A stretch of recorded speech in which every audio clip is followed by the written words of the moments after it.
Well then, Escapologist recently just got some optimizations. It's more or less buffs instead of nerfs, so we'll be going through all that right now. Hunters will now not be able to throw out their items when they're within the fog zone too. So this applies for any hunter that basically has their ability that can be held and that can be moved.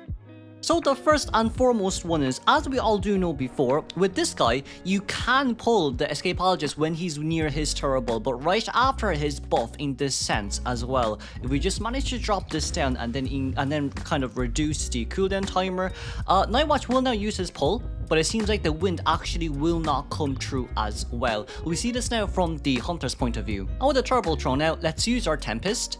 So the Tempest here, you can see there's a small wall indication here as well, and once this Tempest is over and if we kind of just walk in, he's still within the same zone he was at originally before. However, it does seem like it's only the Tempest that has been changed. If you use your Typhoon, you still will get pulled back no matter what happens here, so we're gonna try that out right now.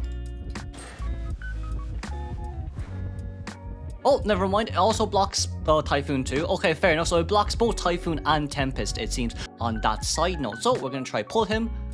We try to pull, and it seems like your full ability here gets countered as well. So it does seem like Nightwatch here will be slightly nerfed when it comes to going up against Escapologist.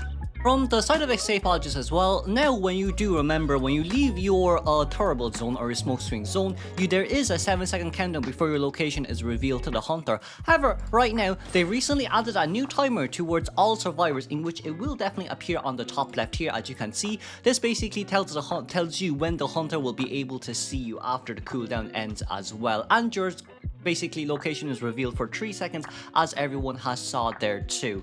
More or less, this is a really nice boost, especially from the side of survivors. It more or less just tells them, hey, this is kind of what's going to happen, and this is when your location is going to get revealed. However, this cooldown timer resets when you go back in the smoke screen. So as you can see here, you can come out of it and you can come back in of it as well. So more or less, it's really nice. It's really nice now to actually have this 7-second cooldown. It just makes it a lot easier now for the survivors TLD. Or you can also see here when you're in the smoke screen, they added a kind of ability description saying that when near the smoke screen, Escapologist leaves no footprint, so at least you all can know that as well. But overall, from this side of the buff, this is for all survivors, not just for Escapologist, so let's not forget about that too.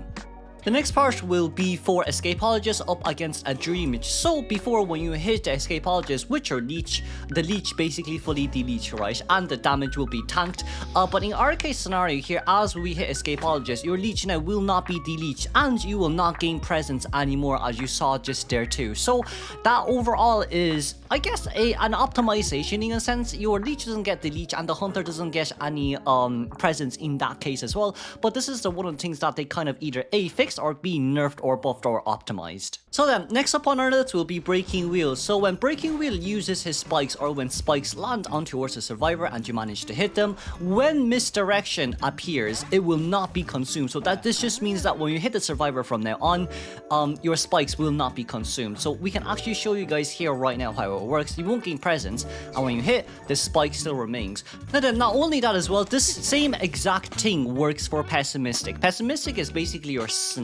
So before, when you snap, basically the spikes get consumed. Now it actually doesn't. The redirection will work, but the spikes will still remain no matter what happens as well. So overall, it does seem like they've optimized this once again for Breaking Wheel. So, as seen before as well, when you use your cocoon, sometimes the turbo can appear when the cocoon dash occurs. Here's a video showing you how it works. This is from Xiaozamu on YouTube, by the way. I can't really find it in any of my previous recordings, so I have to use this one. So their link will be down in the description as well, fully credited too. But aside from that, now you won't be able to see turbos once you kind of cocoon dash this guy. So that's kind of one of the better news now, that this bug will not appear anymore. Okay then, so from our side note here, this is going to be an optimization / a fix for this guy. So before, when you hit the Escapologist near this area, he bypasses height differences, so he can immediately teleport up here.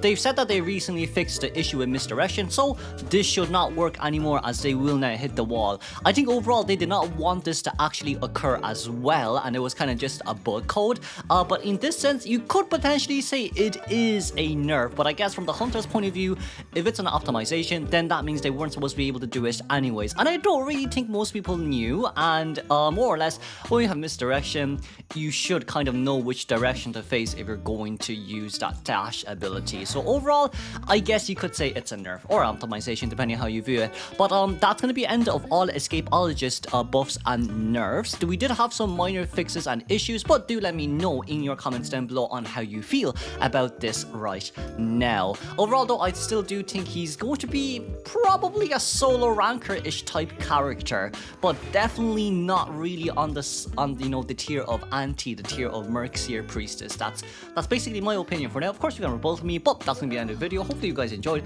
We'll see y'all in the next one.